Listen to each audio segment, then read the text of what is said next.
Well, folks, here's some horrible news.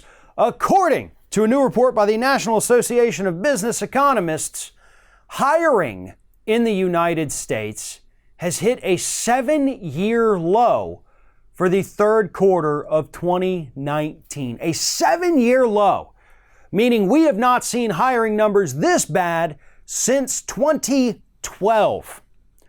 And these business economists all say the same thing. The reason hiring is slowing and the overall economy is slowing is mainly due, not 100%, but mainly due to Donald Trump's trade war with China and the little miniature trade wars he's starting with other countries, including countries in Europe.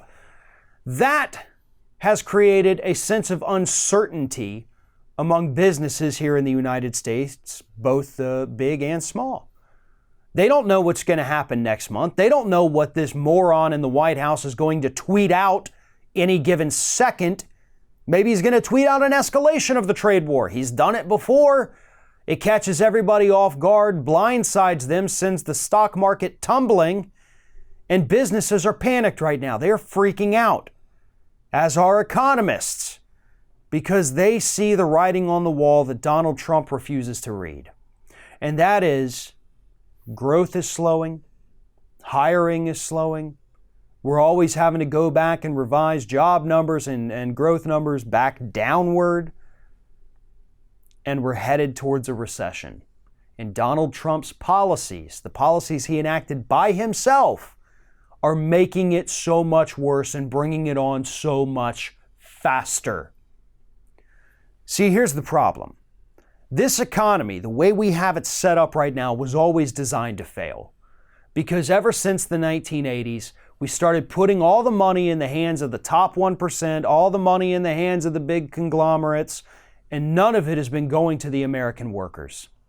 So the slightest little upset in any of the daily lives of these American citizens sends them spiraling into a horrible economic situation. And when you multiply that by millions of workers, that's when you get the recession. People can't survive things like a loss of a job or sudden emergency surgery. Heck, the way the numbers are right now, they can't even survive something like getting a flat tire and having to buy a new one. And I'm not exaggerating on that.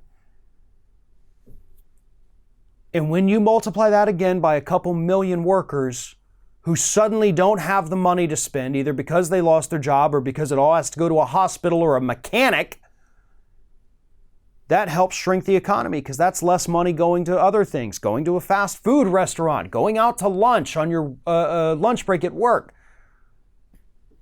buying knickknacks and stuff for your kids. That all seems silly and stupid, I'm sure. But those little bitty purchases, those little things help drive the economy. And when you take millions of those out of the equation, that's hundreds of millions of dollars that dries up. When the money dries up, hiring slows down. Now you add into that Donald Trump's trade wars with the cost of goods going up, both in the manufacturing process and in the final product for American consumers, suddenly they can't afford it. So they don't buy it. So you hire fewer people. The next step after hiring fewer people is to start laying people off. And that's when things are going to accelerate. And that is when we're going to hit the full-blown recession. And that's not me saying that. That is what any economist worth their salt has been telling us for the last 10 months. Thanks for watching, everybody. And don't forget, if you like what you see here, like, comment, share, and subscribe to our channel. And now you can also become a member of Ring of Fire and get exclusive early access to certain Ring of Fire videos all throughout the week. Just click on the little join button right below the video.